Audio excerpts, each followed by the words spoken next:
కి స్వాగతం. ఎల్బీ నగర్ లోని పల్లవి అవేర్ ఇంటర్నేషనల్ స్కూల్లో 7,000 రూపాయల ఫీజు కట్టలేదని విద్యార్థులను బయట నిల్చోబెట్టారు స్కూల్ యాజమాన్యం. దీంతో బాధిత కుటుంబ సభ్యులు స్థానిక కార్పొరేటర్ ని ఆశ్రయించారు. స్కూల్ లోపలికి విద్యార్థులను పంపించాలని స్కూల్ యాజమాన్యాన్ని లింగోజిగూడ కార్పొరేటర్ దర్పల్లి రాజశేఖర్ రెడ్డి మరియు యూత్ కాంగ్రెస్ నాయకులు కోరటంతో పాఠశాల సిబ్బంది దురుసుగా ప్రవర్తించారు. దీంతో ఇరువురి మధ్య వాగ్వాదం చోటు చేసుకుంది. ఫోటోలు వీడియోలు తీయకండి, యూస్లెస్ ఫెలోస్ అని తిట్టడంతో గొడవ మొదలైంది, పెద్దదైంది. దీంతో స్కూల్ సిబ్బందిపై దాడి చేశారు కాంగ్రెస్ నాయకులు. ఆఫీస్ రూమ్ లో ఉన్నటువంటి ప్రింటర్లు మరియు ఫర్నిచర్లను కూడా ధ్వంసం చేసి స్కూల్ ముందు ఆందోళనకు దిగారు. 14 లక్షల ప్రాపర్టీ ట్యాక్స్ పెండింగ్ లో ఉండగా స్కూల్ కి 9 సంవత్సరాల నుండి ట్రేడ్ లైసెన్స్ లేకపోవడంతో మున్సిపల్ అధికారులకి ఫిర్యాదు చేశారు స్థానిక కార్పొరేటర్ దర్పల్లి.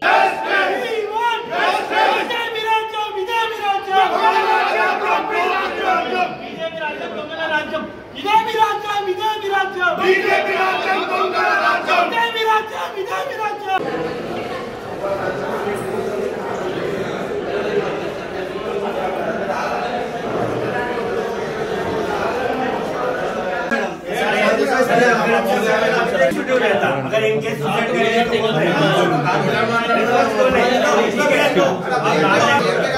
तो कौन है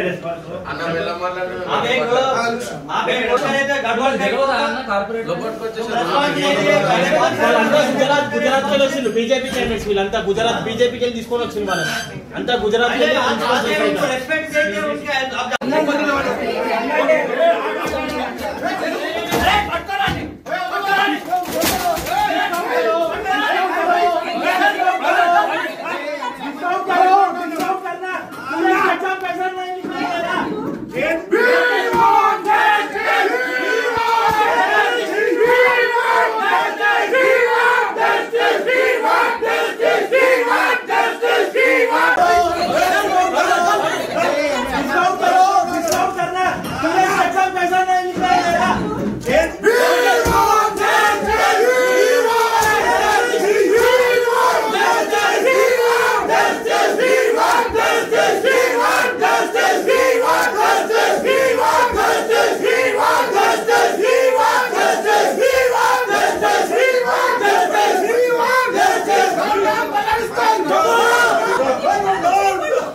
ట్యాక్స్ కట్టలేదు, సీజ్ కూడా సీజ్ చేస్తారు. ఎప్పుడు అదే ట్యాక్స్ కట్టడానికి 14 లక్షల రూపాయలు ట్యాక్స్. ఫీజు విషయం, పిల్లల విషయం జరిగిన అపార్ట్ ఫ్రమ్ డిపార్ట్మెంట్ స్కూల్ అంతా కరెక్ట్ నడుస్తుంది. బాత్రూమ్ సిబిఎస్ కిందకి వస్తుంది సార్. ఇది మనకు సెంట్రల్ లో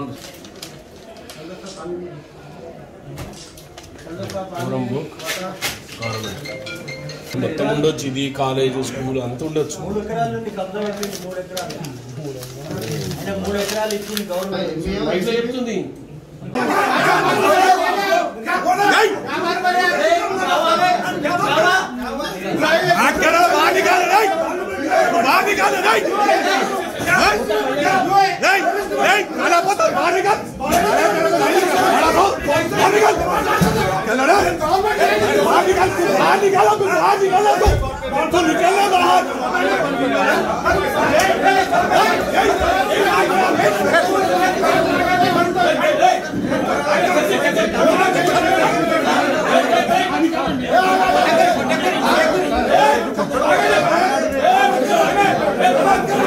Huh?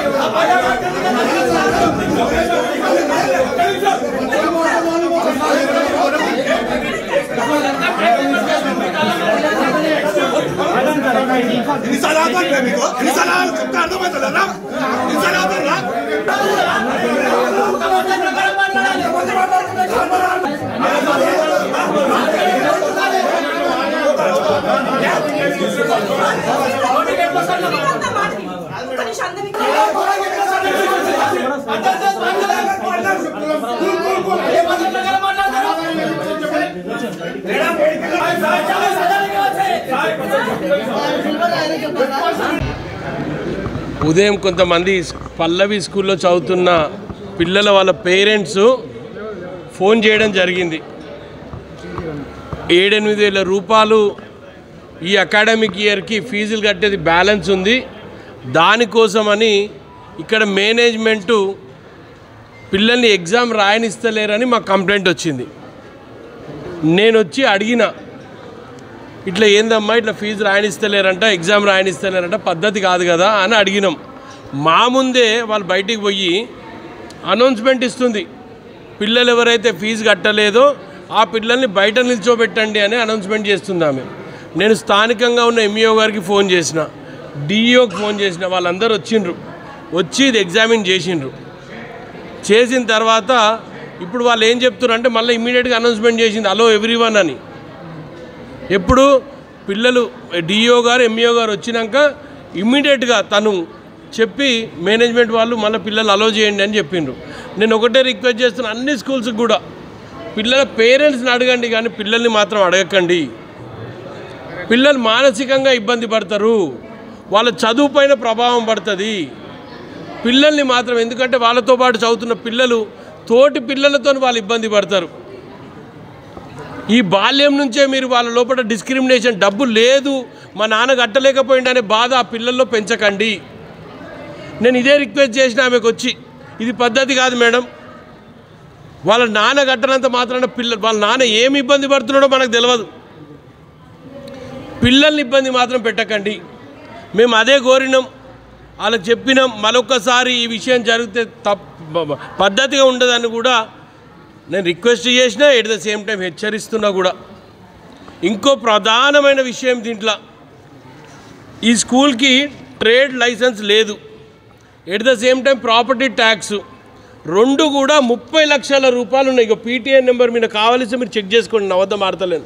1030811043 పీటీఎన్ నెంబర్ అయినది. ఈ స్కూల్స్ మీద చూసుకుంటే 30 లక్షల రూపాయలు గవర్నమెంట్కి డ్యూ ఉన్నాడు. గత 8 సంవత్సరాల నుంచి కూడా ట్రేడ్ లైసెన్స్ తీసుకోకుండా స్కూల్ నడుపుతుండిన. At the same time fire safety లేదు స్కూల్కి. ఇన్ని విషయాల్లో విఫలమైన ఈ చైర్మన్ కుమ్రయ్య ఆదిలాబాద్, నిజామాబాద్, మెదక్ ఈ జిల్లాలల్లో ఎమ్మెల్సీగా కాంటాక్ట్ చేస్తుండే ఇంత రెస్పాన్సిబుల్ పర్సన్. ఒక్కసారి ఆలోచన చేయరు మీరు, ఇంత ఇర్రెస్పాన్సిబుల్ పర్సన్ ఉండి నువ్వు నీ స్కూల్లో ట్యాక్స్ కడతలేవు, నువ్వు ఒక ఎడ్యుకేషన్ ఇండస్ట్రీలో నువ్వు ఎమ్మెల్సీగా పోటీ చేయడం ఏంది? అసలు ఏ విధంగా నువ్వు టీచర్ ఎమ్మెల్సీకి అర్హులు అవుతావు? నువ్వు నడుస్తున్న ఎడ్యుకేషన్ ఇన్స్టిట్యూషన్కే నువ్వు ట్యాక్సులు కడతలేవు, నాచారంలో ట్యాక్సులు కడతలేవు, ఇక్కడ ఎల్బీ నగర్లో ట్యాక్సులు కడతలేవు, డిపిఎస్ నాదర్గుల్లో ట్యాక్సులు కడతలేవు. ఇది ఏ విధంగా నిన్ను యాక్సెప్ట్ చేయాలి పబ్లిక్? ఎందుకు టీచర్లు నిన్ను ప్రమోట్ చేయాలి? ఆలోచన చేయరు. ఈ విధమైన వాళ్ళని, సరే పార్టీ ఏదైనా ఉండని అట్లాంటి వాళ్ళని ప్రమోట్ చేయడం తప్ప కాదా ఒక్కసారి ప్రజానికం కూడా ఆలోచించాలి. పిల్లల్ని బయట నిల్చోబెడతావు, ట్యాక్సులు కట్టవు, సేఫ్టీ ప్రికాషన్ తీసుకోవు, బయట మొత్తం బజారంతా నీళ్ళే ఉంటాయి, నీ స్కూల్ ప్రెమిసెస్ మొత్తం ఇవన్నీ నేను క్లియర్ చేసిన, ఇక్కడ నీళ్ళు వస్తే ఇవన్నీ నేను క్లియర్ చేసిన. ఒక రెస్పాన్సిబుల్ సిటిజన్గా, ఈ ప్రాంత కార్పొరేటర్గా పిల్లలకి ఇబ్బందులు జరగొద్దని ఇక్కడ అన్నీ క్లియర్ చేసి నేను ఇచ్చిన. నేను ఒకటే కోరుతున్నా, అందరు పేరెంట్స్ కూడా ఎవ్వరు భయపడాల్సిన అవసరం లేదు. నేను కూడా ఒప్పుకుంటా, ఫీజులు కడితేనే స్కూల్ రన్ అవుతుంది, టీచర్లకు జీతాలు ఇస్తాము, మేనేజ్మెంట్ రన్ అవుతుంది, ప్యూన్లకు డబ్బులు కడతాం, ప్యూన్లకు కూడా పైసలు ఇవ్వాల్సి వస్తుందని నాకు కూడా తెలుసు. ఆ సోయి ఉండే మాట్లాడుతున్నా. కానీ పిల్లలలో మాత్రం భరోసా తగ్గించకండి.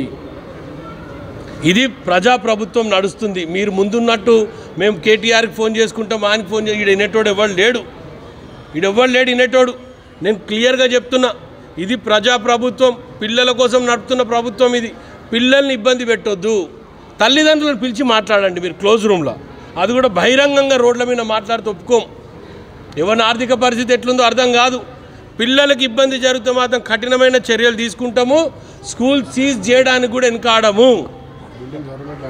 ఇది ఇంకో ప్రధానమైన అంశం దీంట్లో మీరు అందరూ గుర్తుపెట్టుకోండి. ఇది government land, survey number 11. Survey number 11 ఇది గవర్నమెంట్ ల్యాండ్.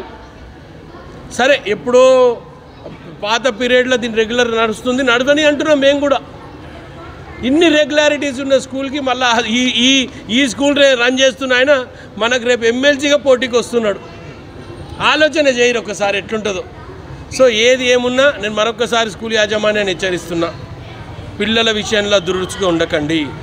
పిల్లలకు చదువు చెప్పండి, బెదిరియండి చదవకపోతే, కానీ ఫీజులు కట్టనంత మాత్రాన పిల్లల్ని బయటపట్టే సంస్కృతి ఏ స్కూల్కైనా మంచిది కాదని మరొకసారి హెచ్చరిస్తున్నా. Thank you one and all.